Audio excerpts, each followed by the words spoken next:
Hi everyone. For this discussion, I'm going to explain what z-scores are and how we use them in statistics. Z-score basically tells us how far a specific score is from the mean, measured in standard deviations. In simpler terms, it shows where a score falls compared to the rest of the data in the distribution.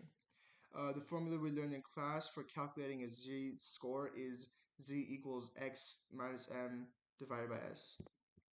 In this formula, x is the raw score, m is the mean of the sample, and s is the standard deviation. What this formula does is subtract the mean from the score and then divide that by the standard deviation. This tells us how many standard deviations above or below the mean that score is. If the score is positive, that means the score is above the mean. If the score is negative, that means the score is below the mean. And if the score is zero, that just means the score is exactly the same as the mean.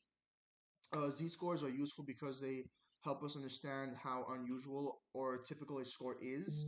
They also allow us to compare scores across different data sets and connect the data to normal distribution, which help us estimate probabilities. For example, let's say the score is on a test that is 80 and the standard deviation is 10. If a student scores 90, we can calculate the z-score using this formula.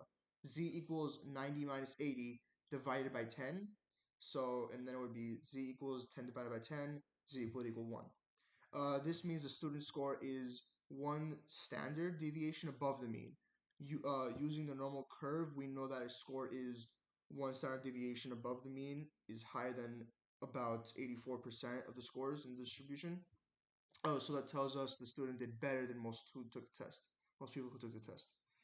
Another way z-scores are used to help us identify outliers, which are values that are very far away from the mean, is if a z-score is around positive or negative 3. The value might be considered an outlier because it's much farther from the mean than most of the other data. Overall, z-scores are useful because they standardize scores. They show us how far a value is from the mean and help us connect the data to the normal curve and probabilities. Thank you.